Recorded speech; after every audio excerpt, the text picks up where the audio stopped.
जय हिंद दोस्तों, स्वागत है आपका आपके चैनल पे जिसका नाम है स्टूडेंट अकेडमी। और आज हम पढ़ेंगे फिजिक्स का एक और चैप्टर जिसका नाम है human eyes and colourful world, यानी कि मानव नेत्र और रंग बिरंगा संसार। पुरानी बुक में ये चैप्टर जो है 11 है और नई बुक में ये चैप्टर 10 है एनसीईआरटी की में। तो शुरू करते हैं इस वीडियो में।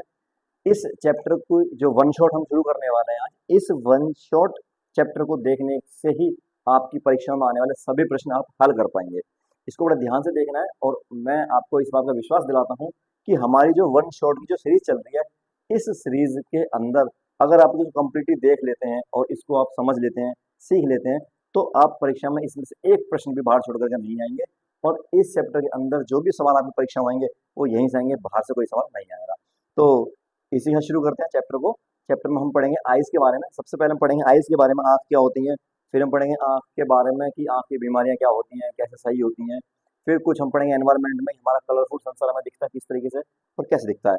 तो आइए शुरू करते हैं। स्टार्टिंग में फर्स्ट स्लाइड में पढ़ते हैं। सबसे पहले ह्यूमन आइज, यानी कि मानव नेत्र। मानव नेत्र मतलब ह्यूमन आइज क्या है, मतलब जो ह्यूमन आइज, ह्यूमन आइज हमारे पास में एक अंग है। भगवान ने हमें जो है, भगवान या खुदा गॉड जो भी आपके पास एनर्जी होती है, हमारे पास में 5 सेंसरी ऑर्गन है, 5 हमारे पास संवेदी अंग है, जिसमें से एक संवेदी अंग हमारा आंख है जिसको हम बोलते हैं नेत्र। ठीक है। अब जो हमारी आंख है, ये सेंस ऑर्गन है जो हमें महसूस कराता है देखने के लिए। अगर हमें कोई चीज देखनी होती है तो हमें आंखों की आवश्यकता पड़ती है, कोई चीज सुननी होती है तो कानों की आवश्यकता पड़ती है, महसूस करनी होती है तो स्किन की आवश्यकता पड़ती है, चखना होता है, स्वाद लेना होता है तो जीभ की, और कुछ सूंघना होता है तो नाक की। तो हमारी जो आंख है ये एक हमारा क्या है, सेंस ऑर्गन है। और ये हमारी खोपड़ी में एक इसके सॉकेट्स बने हुए हैं, यानी कि जो 2 गड्ढे से आपको दिखाई दे रहे हैं, इन गड्ढों में रखी हुई होती है आंख, वो सॉकेट है इसका। और तीसरी बात क्या है कि जो इसकी जो आंख है, इसका डायमीटर जो है, हमारी जो आंख है इसका डायमीटर, इसका जो व्यास है, आप व्यास समझते हैं, डायमीटर समझते हैं, उस डायमीटर की बात कर रहा हूँ मैं आपसे। जो हमारी आंख का डायमीटर है, ये जो डायमीटर है इस तरीके से, इसको बोलते हैं डायमीटर व्यास। ये हमारी आंख का कितना होता है, ये होता है 2.3 सेंटीमीटर इस साइज है।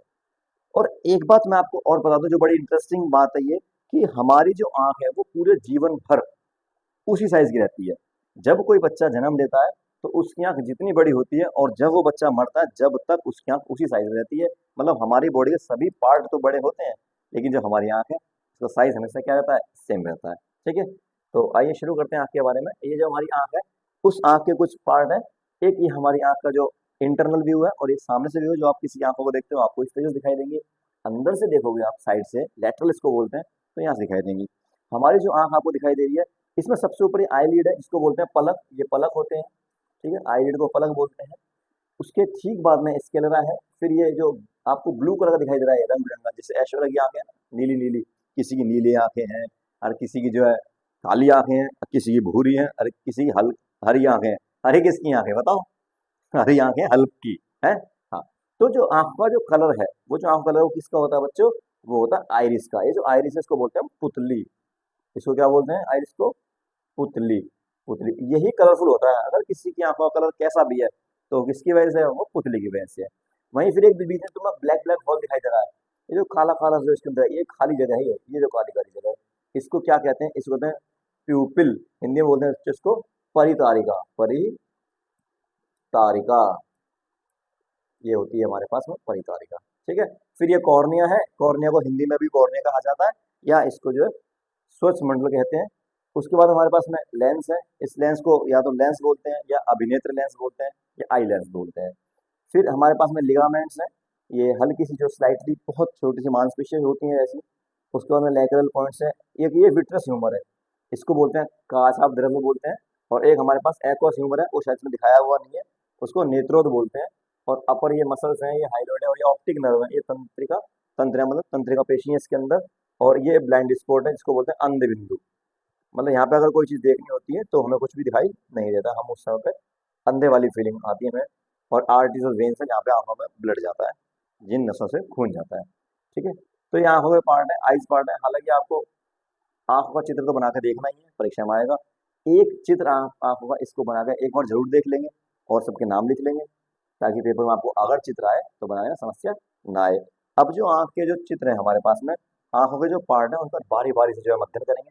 सबसे पहला पार्ट, आंख का सबसे जो पहला हिस्सा और बाहरी हिस्सा होता है उसको बोलते हैं कॉर्निया। ठीक है, ये कॉर्निया है, हिंदी में इसको भी कॉर्निया ही बोलते हैं। ठीक है, तो हिंदी में नीचे लिखा हुआ है, आप देख सकते हैं, ये रहा कॉर्निया। क्या है हिंदी में, आंख का सामने वाला भाग कॉर्निया कहलाता है या पारदर्शी पदार्थ का बना हुआ होता है। मतलब जो कॉर्निया है हमारी, आप जब किसी को सामने से देखते हो तो आप उसकी आंखों को देखते हो, सब चीजें हो, लेकिन सबसे जो भारी हिस्सा है उसको क्या बोलते हैं, बोलो, उसको बोलते हैं कॉर्निया। और ये सबसे भारी हिस्सा होता है, आर पार इसमें हम देख सकते हैं ट्रांसपेरेंट होता है, और ये हमारी लाइट को जो है रिफ्लेक्शन करता है। रिफ्लेक्शन मतलब अपवर्तन होता है, आपने चैप्टर नंबर 10 में पढ़ा है ना, अपवर्तन क्या होता है, उसको भी करता है हमारी आंख का कॉर्निया। उसके बाद हम बात करते हैं लेंस की। जो हमारी आंख का जो लेंस है बच्चों, ये लेंस ऐसा नहीं है जैसे आपने अपने रियल में लेंस देखा है कांच का बना हुआ, नहीं, ये किसका है, ये मांसपेशियों बना हुआ, मसल्स का बना हुआ लेंस है। कमाल की बात है, बड़ा ट्रांसपेरेंट है, आप इसमें देख पा रहे होंगे, ये लेंस है बच्चों, ये लेंस है जिसको मैंने कवर अप करा है, ये लेंस है। ये एक जेली जैसा होता है और ट्रांसपेरेंट होता है, जिसको हम अभिनेत्र लेंस बोलते हैं या आई लेंस बोलते हैं। ठीक है, और ये किसका बना होता है, फाइबर का बना होता है और जेली जैसा होता है, जैसे जेली होती है ना, जैसे जेल लगाते हैं सिर में, वैसा वैसा कुछ होता है।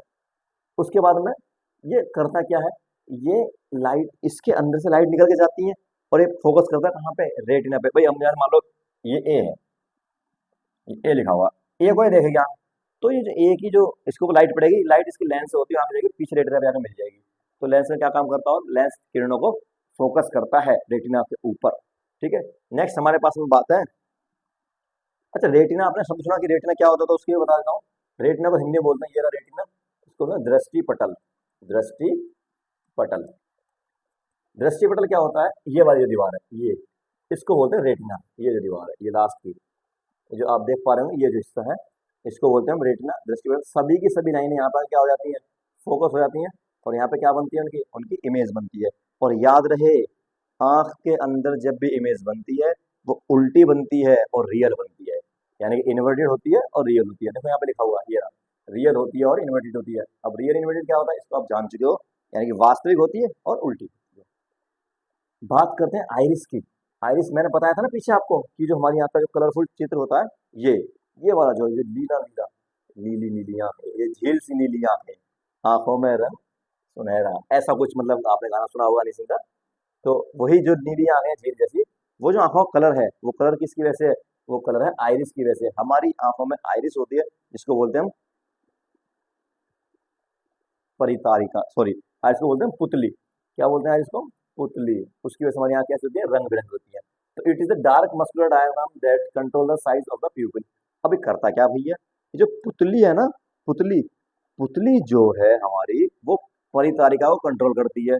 और परितारिका और पुतली का आपस में रिलेशन है, मैं उसको बताऊंगा अभी आपको क्या होता है। आगे प्यूपिल है, इसको देखो, प्यूपिल को, इसको जो है, ये प्यूपिल क्या करती है, ये it is the window that of eyes, it is centre aperture of eyes regulate the control and amount of the light of and. मतलब क्या है भैया, बात देखो, ये मान लो कि ये एक खिड़की है इस तरीके से,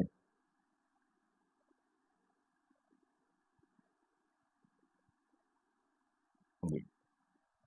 अब अंदर देखो खाली जगह पड़ी हुई है बीच में, तो यहाँ से मान लो ये चीज है कोई, बल्ब बल्ब जला दिया हमने, ये बल्ब जला दिया ऊपर, ये बल्ब है। अब इस बल्ब से क्या आ रही है बच्चों, रोशनी आ रही है। अब इससे रोशनी अंदर आंख में जाएगी, एंटर करेगी, ये देखो जिस तरह एंटर करेगी। तो जो खिड़की सी है ना, खिड़की, अगर ये खिड़की ज्यादा खुल जाएंगी ऐसे, तो बहुत सारी रोशनी अंदर आ जाएगी, और खिड़की बंद हो जाएंगी, बहुत कम खुलेगी, तो कम रोशनी आएगी। तो जो खिड़की का जो काम यहाँ पे कर रही है बच्चों, खिड़की का काम कौन करती है, ये करती है प्यूपिल विंडो। मैं इसकी पिछले वाली दिखाता हूँ, इसमें अच्छे समझ में आएगा। ये देखो, आप ये देखना, ये देखो। अब जो हमारे पास में ये है आइरिस, ये जो नीली नीली है, अगर जो लाइट बाहर बहुत ज्यादा है, बहुत ज्यादा है, तो ये ऐसे बंद हो जाएगी, ऐसे, बस इतना छोड़ेगी, और सारा क्या कर लेगी, कवर कर लेगी, ऐसे रास्ता बंद कर देगी, और थोड़ा सा छोड़ेगी इसके लिए। तो जो अंदर जो आपको बीच में सुराख दिखाई दे रहा है वाले, इसमें से क्या होगा, इसमें से हमारी जो लाइट है वो एंटर करेगी।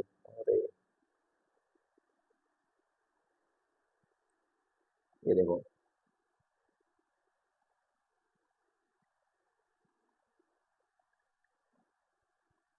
ऐसा कर देगी। अभी बहुत छोटा छेद छोड़ा इसने, अब उसमें से बहुत कम रोशनी आपके अंदर जाएगी, यानी खिड़की को मेंटेन कर दिया किसने, आइज बड़ी हुई, लेकिन प्यूपिल क्या हो गई, वो छोटी हो गई। और अगर जो बाहर अंधेरा है, अगर जो बाहर अंधेरा है, तो ये हट जाएगी सब, ये क्या हो जाएगी यहाँ से, ये सब हट जाएगी। अब ये हट जाएगी तो आइरिस तो छोटी हो गई, यानी कि ये पीछे सिकुड़ गई, तो प्यूपिल फैल गई, खिड़की, मतलब एक दूसरा रिलेशन है। अगर एक चीज खुलेगी तो दूसरी चीज बंद हो जाएगी। तो उस तरीके से दोनों आपस में क्या करती हैं, ये मैनेज करते हैं किसको, लाइट की इंटेंसिटी को, कि कितनी लाइट हमारी आंख में जानी चाहिए। नेक्स्ट बात करते हैं सिलियरी मसल्स की, जिसको बोलते हैं पक्षमाभी पेशीय। ये हमारे पास सिलियरी मसल्स है, इसको क्या बोलते हैं, पक्षमाभी पेशीय, पक्षमाभी पेशीय। ये क्या करती है, ये मसल्स है आंख के अंदर हमारे में, क्या है, मसल्स। आप देख रहे हो यहाँ पे जो मसल्स है, मैं थोड़ा फॉन्ट इसका पतला कर देता हूँ मैं, ये जो मांसपेशियां, ये जो है दिख रही है आपको, ये जो मांसपेशी मैं बना रहा हूँ, ये क्या करती हैं, ये लेंस को ऊपर से और नीचे से क्या करती है बच्चों, ये लेंस को पकड़ के रखती हैं। तो ये हमारे पास क्या है, ये मांसपेशियां लेंस को पकड़ कर रखती हैं, और ये कभी खींचती हैं ऐसे तो लेंस पतला हो जाता है, दबा देती हैं तो लेंस मोटा हो जाता है। तो ये काम कौन करती है, पक्षमाभीय पेशियां। They hold the lens position and help modifying the curvature of lens, यानी कि लेंस का जो कर्वेचर है उसको कभी कम कर देती है, कभी ये ज्यादा कर देती है।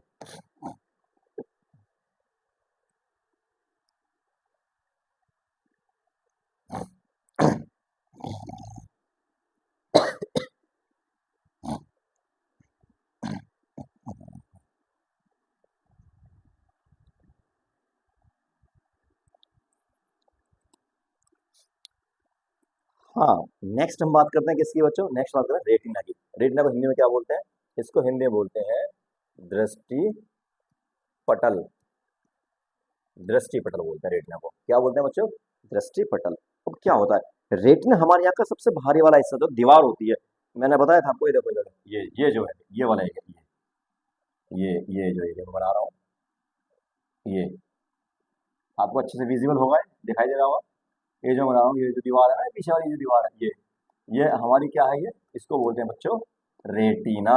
ये क्या है बच्चों, ये है रेटिना। क्या काम है इसका, ये है पर्दा। जब सिनेमा घर में आप पिक्चर देखने जाते हो, तो जैसे ही कैमरा उसको लाइट मारता, प्रोजेक्ट मारता, तो सब उसमें क्या पर्दे में इमेज बनती है, ऐसी ये रेटिना है। इस रेटिना पर बच्चों क्या बन जाती है, इमेज बन जाती है, इसको बोलते हैं दृष्टि पटल। यानी कि जब भी कोई यहाँ से हमें वस्तु देखनी होती है, वो लेंस से गुजरती है, और लेंस कहाँ पे फोकस करता है, उस जगह सीधा रेटिना पे। तो रेटिना क्या है, रेटिना जो है एक पर्दा है। It is delicate membrane having enormous number of light sensitive sales.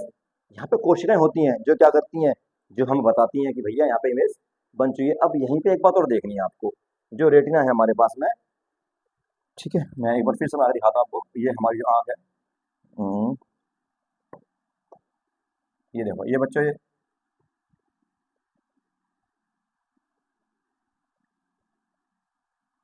ये लेंस है, ये रहा छोटा सा, इसको पकड़ रखा किसने, सिलेरी मसल में, पक्षमाई पेशी ने।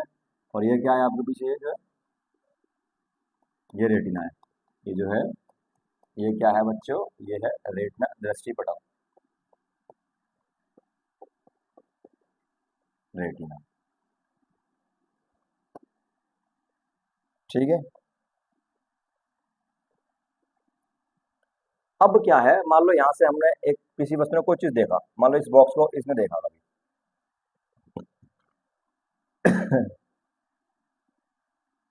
यहाँ से लाइट जाएगी इस तरीके से, और कहाँ पे फोकस हो जाएगी, ये फोकस हो जाएगी रेटिना पे। तो जैसे ही रेटिना फोकस होगी, इमेज बन जाएगी, यानी कि क्या है, दृष्टि पटल,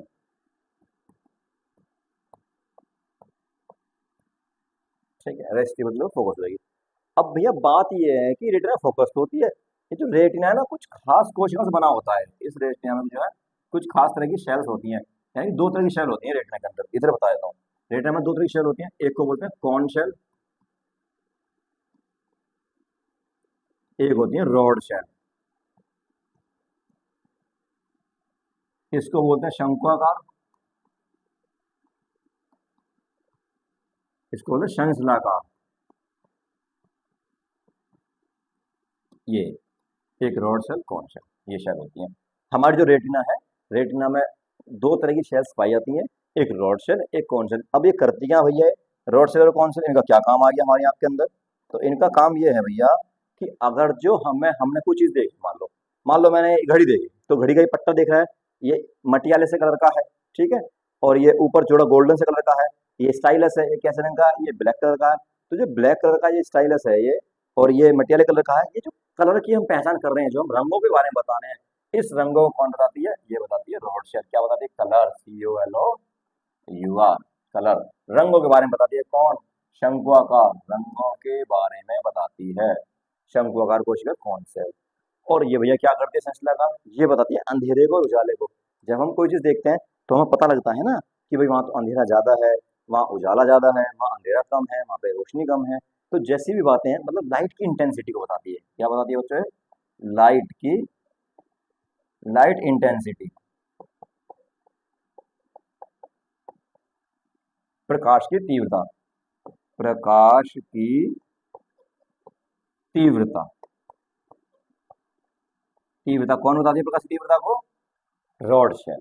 तो ये हमारी रेटिना का कुछ मेन पार्ट था। आइए चलते हैं आगे की ओर। ठीक है, आगे ये हमारा रेटिना हो गया। उसके बाद हमारे पास में एक्वस ह्यूमर है। एक्वस ह्यूमर और विट्रस ह्यूमर, दो ह्यूमर है, दो लिक्विड है जो हमारे यहाँ में भरे हुए हैं। ठीक है, दोनों लिक्विड को समझते हैं, वो कहाँ कहाँ होते हैं लिक्विड। देखो, जो एक्वस ह्यूमर है जिसको बोलते हैं नेत्रोद, हम्म,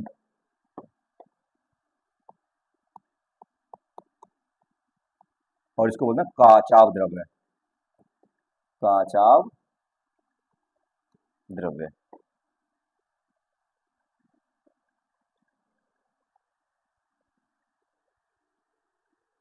क्या होता है भैया aqueous humour? Between the cornea and eye lens. ये देखो, ये तो कॉर्निया बच्चों, ये कॉर्निया ना, दिख रहा है आपको? ये जो कॉर्निया, ये तो कॉर्निया हो गया हमारी आंख का सबसे बारीक सा। ये ये तो कॉर्निया हो गया।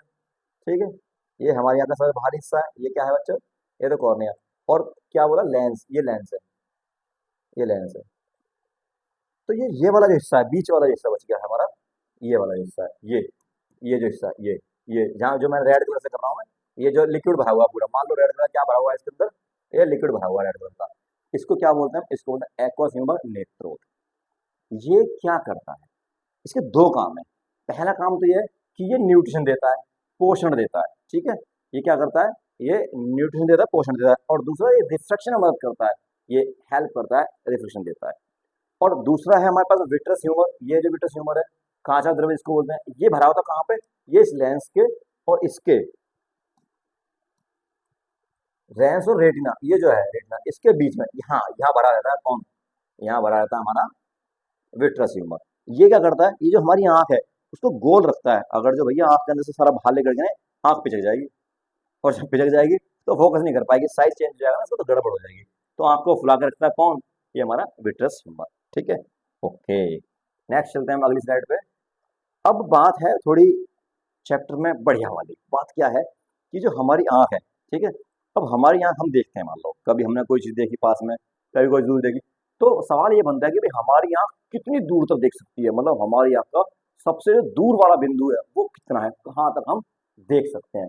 ठीक है, तो फार पॉइंट ऑफ आइज, आंख के दूरस्थ बिंदु तो कितने होते हैं बच्चों? Maximum distance of eye lens clearly is called point of eye lens infinity. ये अनंत, ये अनंत। मतलब हमारी जो आंख का जो दूरस्थ बिंदु है ना बच्चों, कि हम कहाँ तक अपनी आंख को देख सकते हैं, वो है अनंत तक।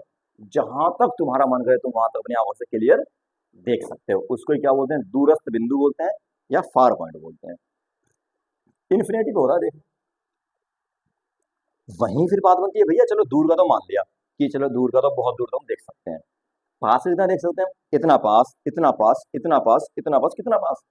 आपने देखा ना, कई बार किताब हम पढ़ते हैं तो पढ़ लेते हैं, बहुत ही सर गड़ा लेते हैं उसमें, तो कुछ दिखता ही नहीं है। क्यों? क्योंकि हमारी आंख का निकटतम बिंदु भी होता है, कुछ कुछ दूरस्थ भी होता है। दूरस्थ बिंदु तो अनंत है, अनंत जिसका कोई अंत ना हो, बहुत दूर तक। लेकिन निकटतम तो है। निकटतम कितना है हमारी आंख का बिंदु? हमारी जो आंख का जो निकटतम बिंदु है वो है बच्चों 25 सेंटीमीटर। यानी कि जो 25 सेंटीमीटर होता है हमारी आंख का, वो निकटतम बिंदु होता है। ठीक है, और जो इन्फिनिटी होता है, ये हमारी आंख का दूर वाला बिंदु है। ये दूर और ये निकट। निकट कितना है बोलो? 25 सेंटीमीटर। यानी जैसे किताब हमारी हम पढ़ रहे हैं ऐसे, तो हम आराम से पढ़ पाएंगे, लेकिन किताब यहाँ रख लेंगे ना यहाँ पे ऐसे, तो नहीं पढ़ पाएंगे। क्यों? क्योंकि जो हमारी आंख का निकटतम बिंदु 25 सेंटीमीटर है, वो उससे भी निकट आ गया है, तो हमारी आंखों पर लोड पड़ता है। तो सवाल बनेगा आपसे कि हमारी आंख का निकटतम बिंदु क्या होता है? आप बोलेंगे 25 सेंटीमीटर। बोला दूरस्थ बिंदु कितना होता है? फार पॉइंट कितना होता है? तो हमारा कितना है? अनंत है, इन्फिनिटी पे। ठीक है, हाँ, अगर हम अपनी आंख को 25 से पहले रखेंगे तो आंख पर जोर पड़ेगा, सिलेरी मसल पर तनाव पड़ेगा। ठीक है, आप देख पा रहे होंगे, ये देखो, ये वस्तु अनंत पे रखी हुई है, अनंत से लाइट आ रही है, सीधी यहाँ पे पड़ रही है लेंस पे, ये सीधा कहाँ फोकस कर रहा है, रेटिना पे। ये पास में सारी है, ये भी कहाँ फोकस हो रही है, रेटिना पे। बस फर्क इतना है कि पास वाली कितने पे से आती है, 25 सेंटीमीटर पे से आनी चाहिए, और दूर वाली बच्चों को कहाँ से आनी चाहिए, वो अनंत से आनी चाहिए।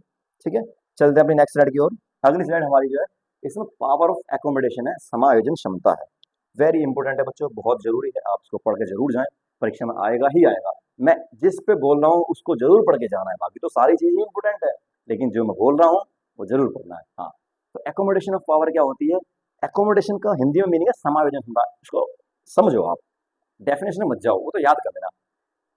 समायोजन का मतलब ये है कि हमारी आंख का लेंस जो प्रकाश की किरणों को देखता है, जैसे मान लो मैं इसको देख रहा हूँ, अब इसको मैं देख रहा हूँ मारकर तो यहाँ पे लाइट पड़ रही है, बल्ब की लाइट पड़ रही है इसके ऊपर। अब ये लाइट मेरी आंखों में जा रही है, और कहाँ जा रही है, लेंस पे जा रही है, और लेंस उसको कहाँ फोकस कर रहा है, रेटिना पे। अब भी ये काम कर रही है, अब भी ये काम कर रही है, अब भी ये काम कर रही है, अब भी ये काम कर रही है। मतलब कभी हम पास में देखते हैं चीजों को, कभी हम दूर की चीजों को देखते हैं, कभी हम और दूर की देखते हैं, कभी हम बहुत पास में देखते हैं। तो मतलब चीजों को हम चेंज करते रहते हैं ना, तो उन चीजों को फोकस करने में हमारा लेंस भी क्या करता है, चेंज होता रहता है। कभी वो पतला हो जाता है, कभी वो मोटा हो जाता है, कभी पतला कभी मोटा। तो जो चीजों को एडजस्ट करता है, जो हमारी आंख का जो लेंस है, ठीक है, हमारी आंख का लेंस प्रकाश की किरणों को जो किसी वस्तु से टकरा के आ रही होती हैं, उसको फोकस करने के लिए रेटिना पे अपने आप को एडजस्ट करता है। उसी को क्या बोलते हैं, उसी को बोलते हैं एकोमोडेशन ऑफ पावर, समायोजन क्षमता। ठीक है, आप पढ़ लें एक बार। आंख अपने लेंस की फोकस दूरी को परिवर्तित करके दृष्टि पटल पर वस्तुओं के प्रतिबिंब बनाती है, कभी पास की वस्तुओं के, कभी दूर की वस्तुओं के। रेटिना पे क्या करती है, फोकस करती है, इमेज बनाती है। तो वो जो इसका प्रोसेस है करने का, एडजस्ट करने का जो तरीका है, उसको बोलते हैं पावर ऑफ एकोमोडेशन, समायोजन क्षमता। ठीक है, आप समझ गए होंगे। वहां पे फिर वही वाली बात है, range of human vision is 15 centimetre to infinity, यानी कि 25 सेंटीमीटर से लेकर के, क्योंकि इससे कम तो हम देख नहीं सकते साफ साफ, कहाँ तक देख सकते हैं बच्चों हम, अनंत तक। 25 सेंटीमीटर से लेकर अनंत तक देख सकते हैं। ठीक है, नेक्स्ट। अब यहाँ पे बात यह है, पहला की दो केस है हमारे पास में। एक पहला केस है टू सी फॉर ऑब्जेक्ट, जब हम दूर की वस्तु देखते हैं तो हमारी सिलेरी मसल्स का जो लेंस है कैसा होता है, पतला हो जाता है, और जब हम पास की वस्तु देखते हैं तो लेंस हमारा कैसा होता है, मोटा हो जाता है। समझाता है एग्जाम्पल से, देखो चित्र से समझते हैं। जैसे बच्चों ये हमारे यहाँ का लेंस है, मान लो ये लेंस हमारे यहाँ का, वस्तु रखिए यहाँ पे, ये रखिए वस्तु, इसको देखना है, और ये हमारा क्या है, ये हमारा रेटिना है।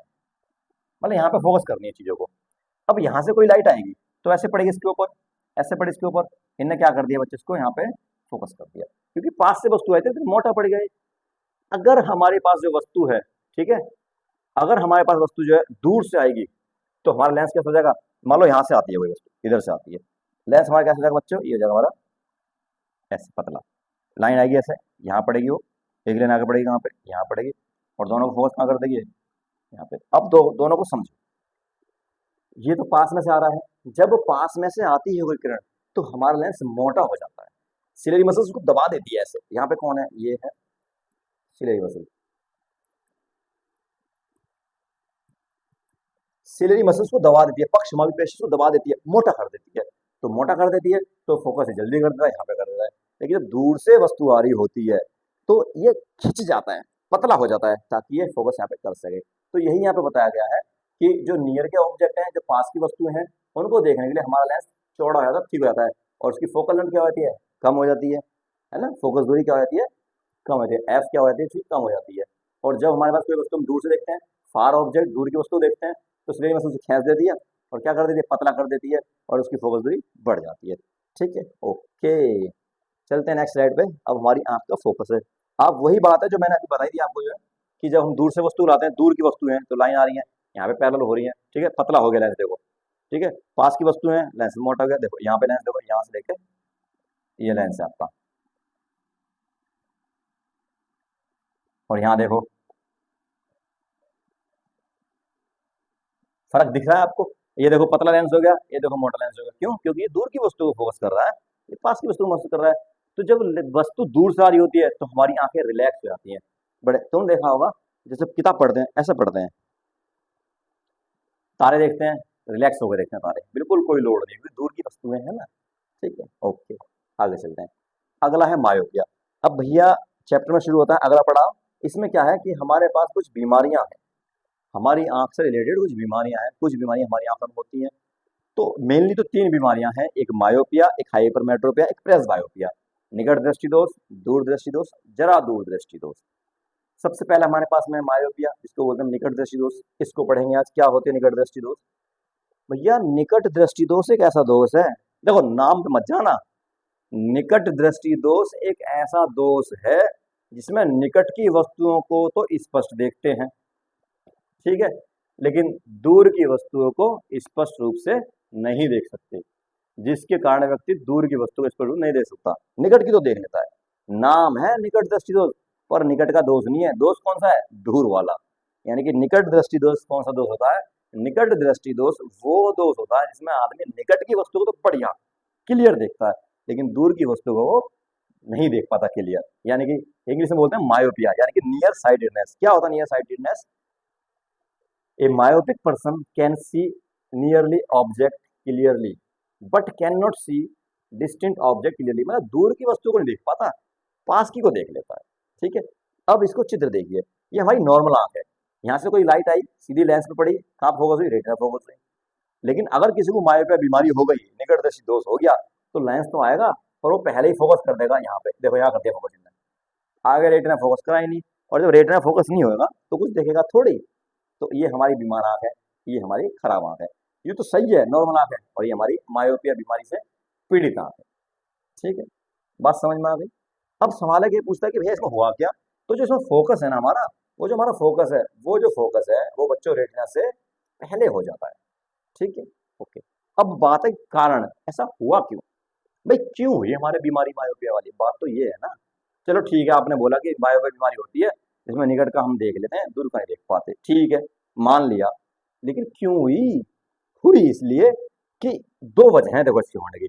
एक तो जो हमारे जो लेंस है, इसकी जो फोकस करने की क्षमता है, इसको फोकस तो करना था यहाँ पे, लेकिन कर रहा कहाँ पे? यहाँ पे, मतलब ज्यादा तगड़ा पावरफुल वाला लेंस हो गया, यानी कि इसकी जो कन्वर्ज करने की पावर है ना, क्षमता है ना, वो बढ़ जाती है, ज्यादा हो जाती है। यानी कि जो फोकस करने की पावर है इसकी, वो क्या हो जाती है बच्चों? इंक्रीज हो जाती है। और दूसरी बात, ये जो आंख की जो बॉल है, ये जो आंख की बॉल है, ये जो यहाँ पहले फोकस हो रही थी, पर ये बड़ी हो गई, ऐसे बड़ी हो जाती है, तो फोकस तो नहीं हो पाता है, ये तो बड़ी हो जाती है। तो दो कारण है इसका, हमारी जो नेत्र गोलक है यानी कि आई बॉल है, उसका क्या हो जाना बच्चों? उसका बड़ा हो जाना, और दूसरा अभिनेत्र जो लेंस है उसकी उच्च शक्ति हो जाना फोकस करने की, एक्सेसिव कर्वेचर ऑफ लेंस और स्ट्रेचिंग ऑफ आई बॉल का जो है बड़ा हो जाना, और फोकस का ज्यादा फोकस कर देना जोर से पास में। नेक्स्ट चलते हैं अगली स्लाइड पे। अगला इसका अभी बीमारी तो ठीक हो गई, क्यों हो गई ये भी पता लग गया, तो ठीक तो कर दो यार, क्या कोई इलाज भी तो कछु होएगा। इलाज क्या है इसका? करेक्शन। निकट दृष्टि दोष को अवतल लेंस वाले चश्मे से प्रयोग करके सुधारा जा सकता है। देखो बात समझो, ये है आपकी रेटिना, ठीक है, ये रेटिना है आपकी, ये लेंस है आपका, यहां से किरण आई, वो ऐसे पड़ी, यहाँ से पड़ी, और फोकस कहाँ कर दिया इसने? अरे ये तो गड़बड़ हो गई भैया,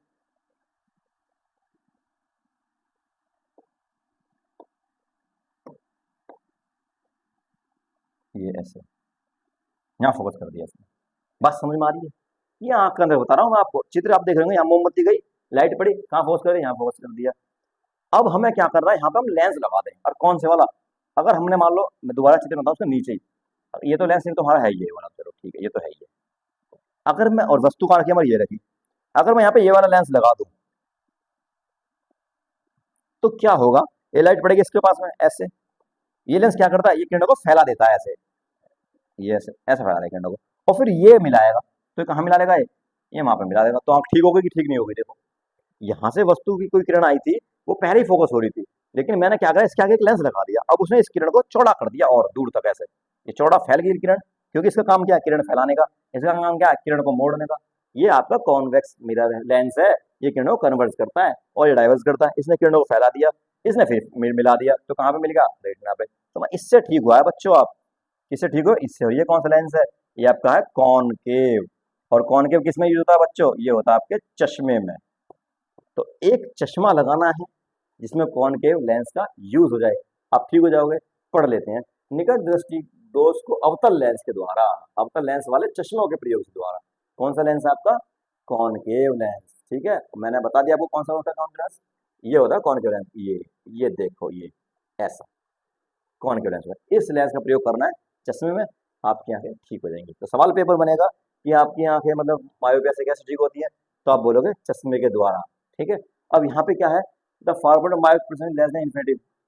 अब ये बीमारी हुई क्यों, ये बहुत दूर तक फॉरवर्ड होता है, निकट दृष्टि आंख का दूर बिंदु एफ अनंत दूरी से कम हो जाता है, मतलब अनंत था पॉइंट, पहले पॉइंट क्या था, बहुत अनंत था, इन्फिनिटी पे था फार पॉइंट हमारी आंख का, मतलब बहुत दूर तक हम देख सकते हैं, लेकिन वो जो दूर वाला पॉइंट है वो नजदीक उठ के आ जाता है, जिससे हमारी आंख को फोकस नहीं हो पाता है। यही सब गड़बड़ है, ये सब सुधार है। ये जो मैंने बताया था आपको, देखो एग्जांपल, यहाँ से लाइनें पैरेलल आ रही है, हमने बीच में क्या करा, ये लेंस कौन सा ऐड कर दिया हमने इसमें, कौन के, जो कॉनकेव लेंस हम इसमें यूज कर देंगे, किरणें फैल जाएंगे, फिर काम फोकस हो जाएगी रेटिना पे। क्लियर है, आराम से हो गया काम, कोई दिक्कत नहीं है। नेक्स्ट, अब हमारे पास बीमारी नंबर 2 है हाइपरमेट्रोपिया। देखो अगर आप पहली बीमारी अच्छे से समझ चुके हो मायोपिया, तो हाइपरमेट्रोपिया कोई दिक्कत नहीं है, कतई टेंशन लेने की जरूरत ना है बिल्कुल भी। क्यों, क्योंकि भैया जो मायोपिया आपकी बीमारी है और जो हाइपरमेट्रोपिया बीमारी, दोनों एक दूसरे के बिल्कुल अपोजिट हैं। देखते हैं इसके ऊपर।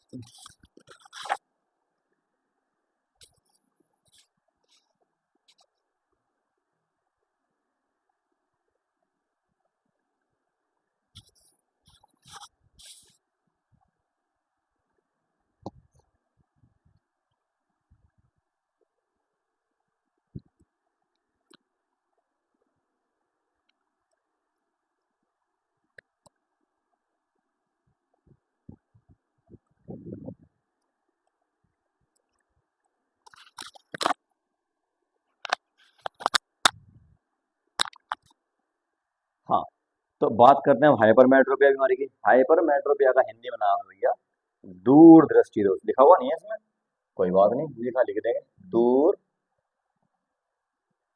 दृष्टि दोष। पहले वाला क्या था, पहले वाला था निकट दृष्टि दोष, और उसका भाई है ये है दूर दृष्टि दोष, हाइपरमेट्रोपिया, उसका एकदम अपोजिट है। देखो नाम पे मत जाना, मैंने पहले कहा था, इसका है दूर दृष्टि दोष, ऐसा दोष जिसमें दूर की वस्तु तो स्पष्ट दिखती हो लेकिन पास की नहीं दिखती इसमें, यानी कि ये ऐसी बीमारी है जिसमें दूर की वस्तु तो स्पष्ट हमें दिखाई देती हैं लेकिन नजदीक की नहीं देती, इसलिए इसको क्या बोलते हैं, हाइपरमेट्रोपिया, दूर दृष्टि दोष। Affected person can C far object, यानी कि दूर की वस्तु को देख सकता है but can not see the near by object, नजदीक की वस्तुओं को वो नहीं देख सकता क्लियरली। क्यों, the near point of eyes move away, यानी कि जो निकट बिंदु है आपका दूर भाग जाता है वो निकट बिंदु, और image is form behind the retina, जो चित्र बनता है ना वो रेटिना के बाहर बनता है। आप देख रहे होंगे यहाँ से जो है लाइट, आप देखो ये जो लाइट है यहाँ से देख रही है, लाइट आई पड़ी, रेटिना पड़ी, कोई दिक्कत नहीं, बड़ी इमेज बन गई। लेकिन जब ये बीमार आदमी हो जाता है, जब ये बीमारी वाली बात हो जाएगी, जब किसी को दोष हो जाएगा ना, हम दृष्टि दोष दूर वाला, तो ये रेटिना कहाँ फोकस कर रहा है, देखो रेटिना तो यहाँ पे खत्म हो गया, ये कौन है, ये रेटिना है, लेकिन फोकस कहाँ पे हो रहा है, जाके पीछे हो रहा है, तो रेटिना से दूर जाके फोकस होता है इस बीमारी में। हिंदी में यही है, वह दृष्टि दोष है जिसके कारण व्यक्ति निकटवर्ती वस्तु को स्पष्ट रूप से देख नहीं सकता, यद्यपि दूर की वस्तु को स्पष्ट वो देख पाता है। बात समझ में आई कि नहीं आई, निकटतम बिंदु इसका 25 सेंटीमीटर से दूर हो जाता है, मैंने बोला ना आपका नियरेस्ट पॉइंट कितना 25 सेंटीमीटर, लेकिन जिसकी भी बीमारी होगी उसका दूर हो जाता है 25 सेंटीमीटर से भी। अब फिर वही वाली बात है, क्यों होती है बीमारी ये, पहले वाली क्यों हो रही थी, उसमें आंख का जो लेंस है बड़ा हो रहा था, तभी तो पहले हो रहा था फोकस, अब इसमें आंख का लेंस छोटा हो जाता है, जब तो बाहर निकलेगी ये, भाई छोटा पड़ेगी तो बाहर निकलेगी, तो इसमें क्या है कि जो लेंस है नेत्र गोलक उसका छोटा हो जाना, और जो फोकस की जो करने की क्षमता है उसमें तो पहले फोकस करते थे तो क्षमता बढ़ जाती थी, इसमें कम पड़ जाती है, कम जो हो रहा है अपना आराम आराम से बहुत दूर जाके वो फोकस करता है। तो आप यहाँ पे 2 लिखेंगे, फोकस दूरी का बढ़ जाना और आंख की जो लेंस आई बॉल है, आंख जो है नेत्र गोलक जो है उसका घट जाना। अगला करेक्शन है, भैया करेक्शन कैसे करोगे इसका, तो उसमें आपने जो लेंस का प्रयोग किया था, उसमें आपने लेंस किया था प्रयोग कॉनकेव, इसमें करते हैं कॉन्वेक्स। ये आपका रेटिना है दोबारा से, ठीक है, ये आपका लेंस है और यहाँ से लाइट आ रही है, यहाँ से आ रही लाइट ऐसे आएगी इसके ऊपर पड़ रही है, तो ये फोकस कर रहा कहाँ पे, रेटिना के पीछे। तो आपको क्या करना है, आपको यहाँ पे लेंस तो ये है ही आपके पास में, आपको एक लेंस और लगाना है। अब ये क्या करेगा, जैसी किरणें यहाँ पे पड़ेंगी ये थोड़ा ऐसे मिला देगा इनको, और ये और मिला देगा, तो यहाँ पे कहाँ कर देगा, फोकस कर देगा इस जगह, यहाँ पे, यहाँ फोकस कर देगा। तो इस तरीके से फोकस करता है। तो इसमें चश्मे पहनेंगे, चश्मे तो इसमें ही पहनेंगे, लेकिन चश्मे इसमें कैसे होंगे, इसमें चश्मे होंगे कॉन्वेक्स वाले, ऐसे चश्मे होंगे, इसमें ये वाले लेंस लगेंगे। और मायोपिया में कौन से थे बच्चों, मायोपिया में थे ये वाले चश्मे, कॉनकेव वाले चश्मे। ठीक है, नेक्स्ट चलते हैं आगे। आप इसमें देख सकते हैं मैंने बोला ना कि 25 सेंटीमीटर जो है इसमें कम हो जाता है जो फोकस है इसका। देखो एक लेंस तो ये वाला हमारी आंख में होती है, आई लेंस कॉनकेव जैसा, सॉरी कॉन्वेक्स जैसा, एक हमें और लगाना पड़ता है कॉन्वेक्स, उत्तल लेंस लगाना पड़ता है, उत्तल, किस लिए, ताकि वो और कन्वर्ट करे, लेंस के बाहर ना निकले, आई बॉल के बाहर ना निकले, पहले ही फोकस कर जाए, इसको बोलते हैं। अब ये advantage of eyes in front of the face, we give the wide review. बात है कि देखो सवाल तो बड़ा ऐसे ही है ऊट पटांग सा, कि हमारी जो आंखें हमारे चेहरे के आगे क्यों होती है, ये बात है, बताओ। अरे आगे इसलिए ताकि हम सब चीज देख पाए। अब सवाल दो क्यों होती है, भाई दो आंखें क्यों होती है, एक आंख से ना काम चल सकता है हमारा, चल सकता है एक आंख से ना काम, ऐसी कोई बड़ी बात थोड़ी है। पर दो आंख की बात क्या है भैया, जैसे ये नाक है, ये बच्चे की एक आंख तो ये रही, ठीक है, और एक आंख ये रही, और बीच में नाक है, ये नाक बीच में आ जाती है भैया। तो आदमी क्या होता है, इधर का तो पूरा देख लेता है पूरा, और थोड़ा इधर का देख पाता है एंगल। तो हमारी जो एक आंख है वो जो है 150 डिग्री देख पाती है एंगल, ऐसे जैसे हमने यूं देखा, जैसे मान लो मैं इस वाली आपको बंद कर लेता हूँ, ऐसे देखता हूँ, या खोली मैंने, तो यहाँ से पूरा इधर तक देख लूंगा, और थोड़ा सा ऐसे देख लूंगा तिरछे, यूं ऐसे, यूं यूं और यूं, तो मतलब 150 डिग्री एक आंख देख पाती है, और ये वाली भी 150 देख पाएगी, इधर पूरा और इधर ऐसे, दोनों खोल दूंगा तो ये वाला एरिया कॉमन है दोनों में। तो मतलब हमारी एक आंख ऐसे है, जैसे ये है, तो एक आंख देख पाती है 150 डिग्री ऐसे, इतना 150, और एक आंख फिर देख पाती है ऐसे,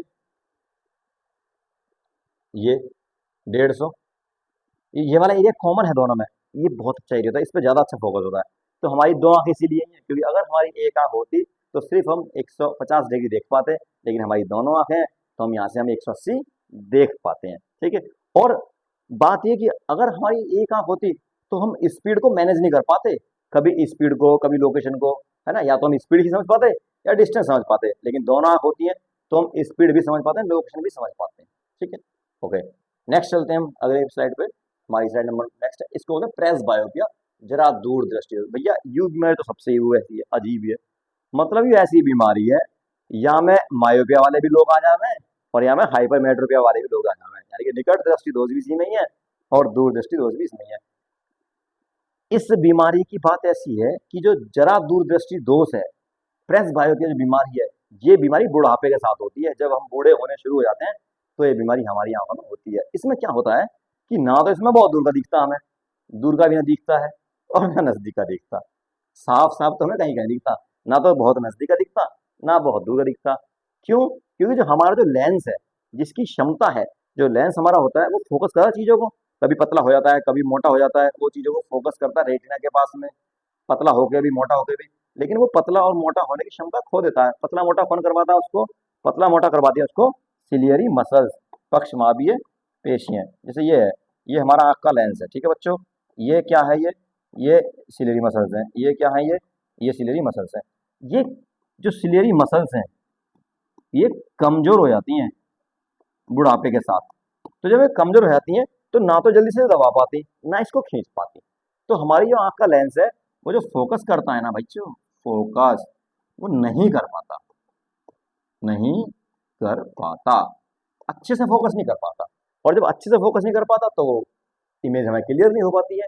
और ये कब होता है, जब हम बूढ़े हो जाते हैं, over the age 40 in the condition eye lose the ability to see close up object making it difficult to read performance task, यानी कि ना तो हमें नजदीकी वस्तु दिखती हैं और ना ही हमें दूर की वस्तु दिखती है इस बीमारी के कारण। तो अब इसका भैया क्या निवारण है, तो इसका निवारण ये है कि आपको चश्मा लगाना पड़ेगा, और चश्मा भी लगाना पड़ेगा ऐसा जिसमें दोनों लेंस हो, कॉनकेव भी कॉन्वेक्स भी, ये रहा चश्मा। अगर आपको नजदीक का पढ़ना है तो आप इसमें से देखेंगे, नीचे वाले एरिया में से, इस एरिया में से, अगर आपको दूर का पढ़ना है तो आप इस एरिया में से देखेंगे। ठीक है, तो आप यहाँ पे लगाएंगे कौन सा लेंस, यहाँ पे लगाएंगे आप कॉन्वेक्स लेंस, यहाँ लगाएंगे आप कॉनकेव लेंस। ओके ठीक, नेक्स्ट चलता है मोतियाबिंद। बात करते हैं मोतियाबिंद की। मोतियाबिंद एक बीमारी है जो आंखों में होती है। इस बीमारी में क्या होता है मोतियाबिंद में? मोतियाबिंद नाम की जो बीमारी है, इसमें जो हमारी आंख का जो लेंस है, जो हमारी आंख का लेंस है, मोतियाबिंद बीमारी में वो जो आई लेंस है वो हमारा हल्का सा मिल्की हो जाता है, दूधिया हो जाता है। A cataract is a clouding of the lens of the eyes, which is difficult to clear for people who have cataracts. Seeing through cloudy lens is like looking through a frosty or fogged up window. मतलब cataract बीमारी से, मोतियाबिंद बीमारी से पीड़ित व्यक्ति की आंखों का लेंस धुंधला हो जाता है, जो चीजों को क्लियर रूप से नहीं देख पाता है। भैया इसका इलाज किस होता है? या को तो भैया ऑपरेशन ही हो गए, आंख ठीक करवानी पड़े, या को तो मतलब ये है। अगला है नाइट ब्लाइंडनेस। ठीक है, ये रात में बीमारी हो गया है, इसे हिंदी में तो भैया क्या कहते हैं पता नहीं, पर इसको बोलते हैं नाइट, रात्रि अंधापन। ठीक है, इसको बोलते हैं रात्रि अंधापन होता है, रात्रि अंधापन। वैसे नॉर्मल इसको अंधापन ही बोल देते हैं। क्या होता है इसमें?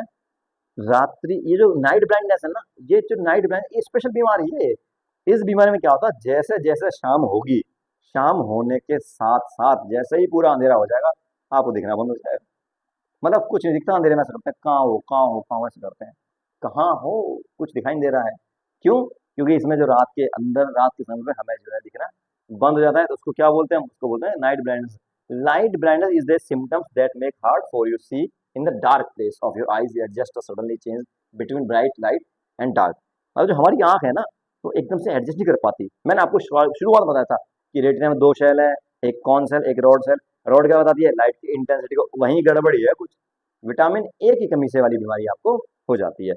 और नेक्स्ट डिजीज, ये तो वर्णनता है, इसको बोलते हैं हम कलर ब्लाइंडनेस या कलर विजन। इसके बारे में आपने बहुत पढ़ा होगा।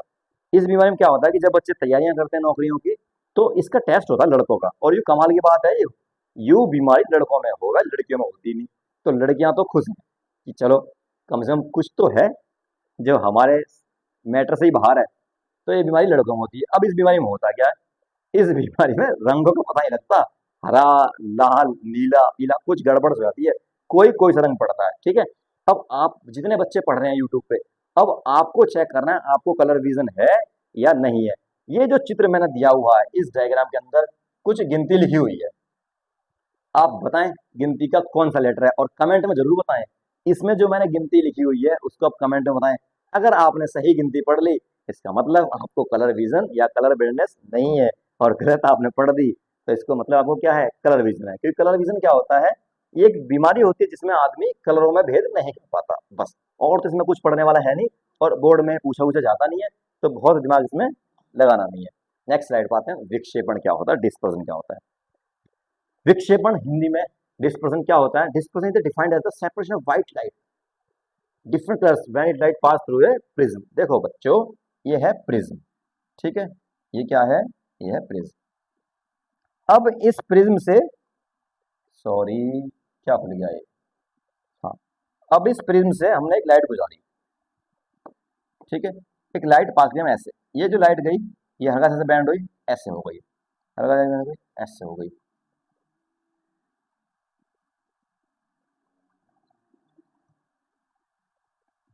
ये जो है हमारे पास जो लाइट है, ये जो लाइट है सिंगल लाइट, ये व्हाइट कलर की लाइट है, व्हाइट कलर, सफेद रंग। जब सफेद रंग की लाइट प्रिज्म से निकलने के बाद में 7 रंगों में, 7 कलर में डिवाइड हो जाती है, तो उसको क्या बोलते हैं बच्चों? उसको बोलते हैं विक्षेपण, डिस्पर्जन। आप हिंदी में लिख लेंगे। बाकी बच्चों हिंदी वाले बच्चे टेंशन ना ले, हिंदी वाली पीडीएफ आपको हमारे टेलीग्राम चैनल पे मिल जाएगी, इंग्लिश वाली पीडीएफ भी आपको हमारे पूरे टेलीग्राम चैनल पे मिल जाएगी। ठीक है, ओके। नेक्स्ट आगे चलते हैं हम। अगला टॉपिक हमारा स्पेक्ट्रम, वर्णक्रम। वर्णक्रम क्या होता है कि श्वेत पर्दे पर बनी 7 रंगों की पट्टी जब श्वेत प्रकाशों पर, अरे सेम है ये, वर्णक्रम स्पेक्ट्रम सेम बात है। देखो जैसे मान लो प्रिज्म लिया मैं, ये रहा प्रिज्म, यहाँ से लाइट गई, मैंने बोला ना 7 रंगों में बदल गई है, इधर ये 7 रंगों में हो गई। ठीक है, तो ये 7 रंग है, ये जो 7 रंग है, VIBG, अरे उल्टा लिख दिया यार। ठीक है, नीचे से लिखेंगे इसको, VIBGOYR, विबग्योर। ये जो मैं लिखा नीचे से ऊपर की ओर, ये जो इनका सीक्वेंस है, जो क्रम है, इसको क्या बोलते हैं? इसको बोलते हैं वर्णक्रम स्पेक्ट्रम बोलते हैं।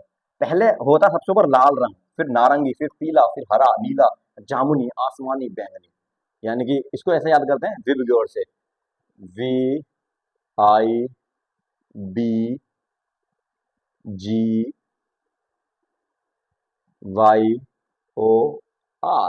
विबग्योर।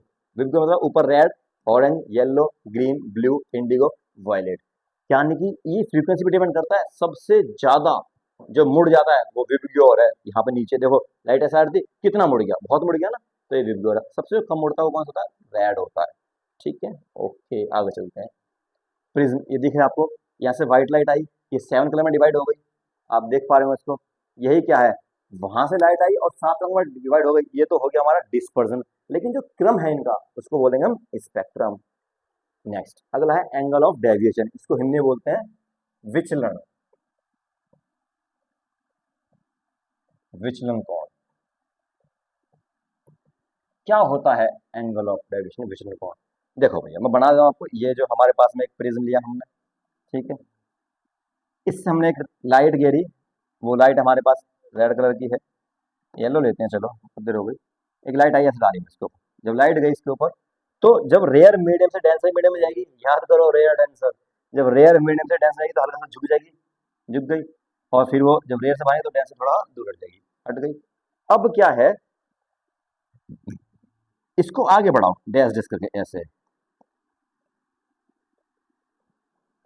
ऐसे जाती, अगर जाती तो लगेगा ना मैं ऐसे जा रही है, तो इसको पीछे बढ़ाओ ऐसे, तो यहाँ पे मिले दोनों जने। कहाँ पे मिले? यहाँ पे मिले। ये जो एंगल है, ये जो एंगल है, इसको बोलते हैं एंगल ऑफ डेविएशन।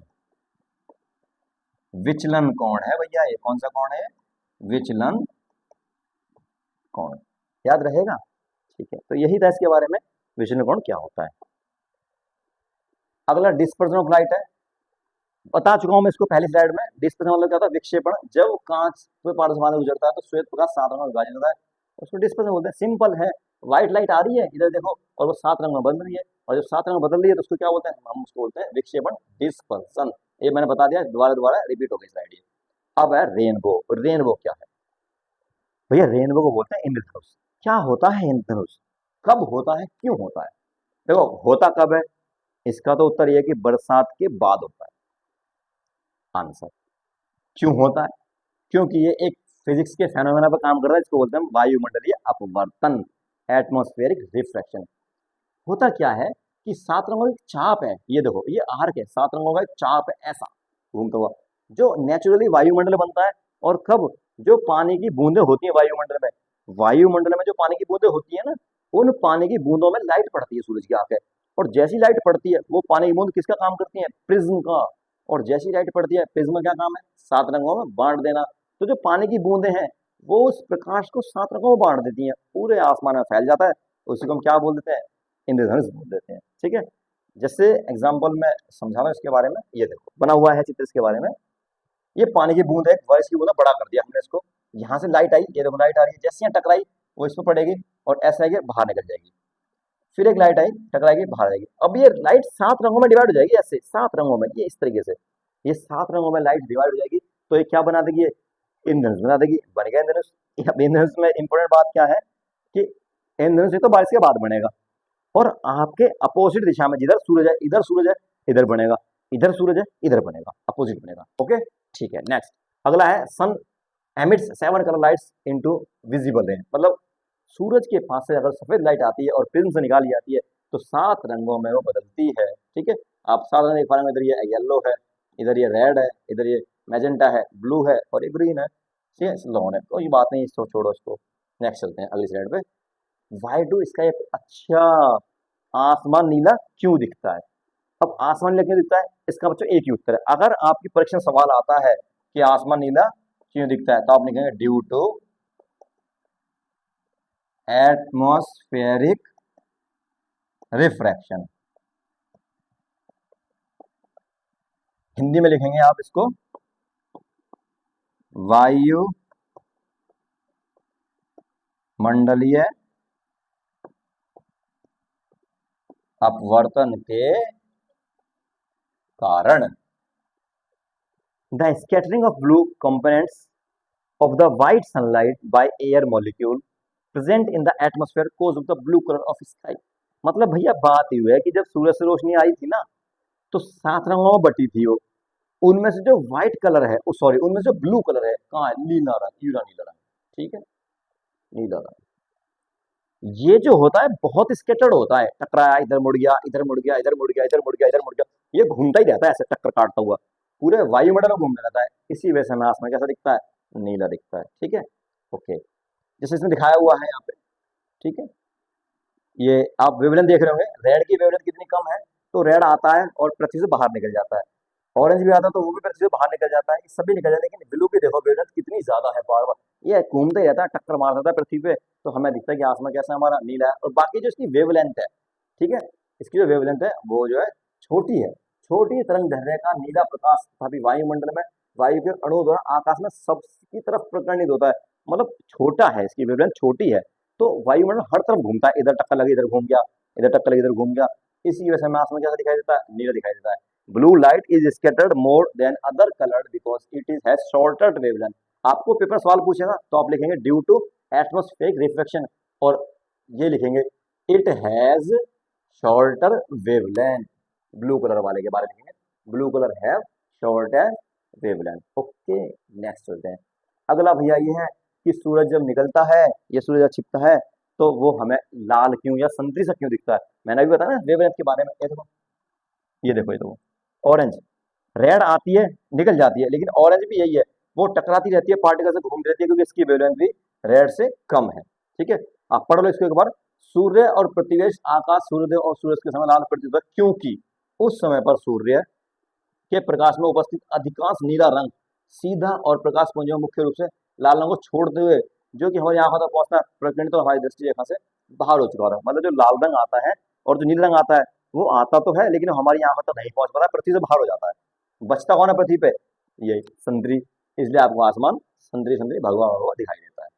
अगला है light ray have to travel a large point to atmosphere because the very close to horizon therefore light other than red. मतलब ये कह रहा है भैया कि जब सूरज छत पे होता है तो व्हाइट को दिखता है, क्योंकि तब तो सीधा आता है ना, स्केटर्ड हो ही नहीं पाती लाइटें। ऊपर एक ही तुरंत बीम से आता है और साइड से आता है, तो मोस्टली कलर तो ऊपर निकल जाते हैं, ऐसे कुछ नीचे निकल जाते हैं, लेकिन जो ऑरेंज कलर है संतरी, वो हमारी पृथ्वी तक पहुंच पाता है। अगला सवाल, why danger singles use red colour? लाल रंग भैया क्यों यूज करते हैं? बताओ, आप ही बताओ, आप लोग बताएंगे लाल रंग क्यों यूज करते हैं? बोलो बच्चों। लाल रंग इसलिए यूज करते हैं क्योंकि लाल रंग की वेवलेंथ सबसे ज्यादा है, मतलब इसकी जो तरंग दैर्ध्य है वो बहुत ज्यादा है, बहुत दूर से हमें लाल रंग आता हुआ दिख जाता है। इसी के कारण हम ट्रैफिक लाइट्स पे या खतरे के निशान पे, डेंजर है, ट्रांसफार्मर कहीं बिजली का काम मोड़ा हो तो वहां पे लाल रंग बना देते हैं। लाल मतलब खतरा। रेल की पटरी को जब रोकना होता है, सॉरी, रेल की पटरी पे जब रेल को रोकना होता है तो तब भी लाल झंडी लगा देते हैं। ठीक है, किसी के आगे लाल झंडी कर दो तो इसका मतलब खतरा है आगे। ठीक है, रेड लाइट पे क्यों लगाते हैं, खतरे निशान पे क्यों लगाते हैं? क्योंकि इसकी जो वेवलेंथ है वो बहुत ज्यादा है, बहुत दूर से हमें दिख जाती है, चाहे बारिश हो, ठीक है, तब भी दिख जाती है दूर से। ठीक है, ओके, नेक्स्ट बात करते हैं, why yellow colour to school bus? अब बात है येलो कलर क्यों दिखाई देती है, स्कूल की बस येलो कलर क्यों होती है? इसका भी यही कारण है कि येलो कलर भी दूर से हमें दिखाई दे, क्योंकि इसकी वेवलेंथ भी ज्यादा होती है येलो कलर की, लाल से थोड़ी सी कम होती है, पर बाकी सबसे तो ज्यादा ही होती है। इसलिए इसीलिए पी के मूवी में वो पीला हेलमेट पहनता है, कि उसकी वेवलेंथ ज्यादा होती है, दूर दिख जाती है। अब why do essential, why do body appears slightly raise from the position due to? अब ये कह रहा है भैया कि जो तारे हैं ना, तारे जहां होते हैं वो अपनी उस स्थिति से दूर दिखाई देते हैं, मतलब वास्तविक स्थिति से तारे में दूर दिखाई देते हैं। क्या कारण है इसका? सबका भैया एक ही उत्तर है, ड्यू टू एटमॉस्फेरिक रिफ्लेक्शन। वायु मंडलीय अपवर्तन के कारण तारे अपनी वास्तविक स्थिति से दूर क्यों दिखाई देते हैं? वायुमंडलीय अपवर्तन के कारण।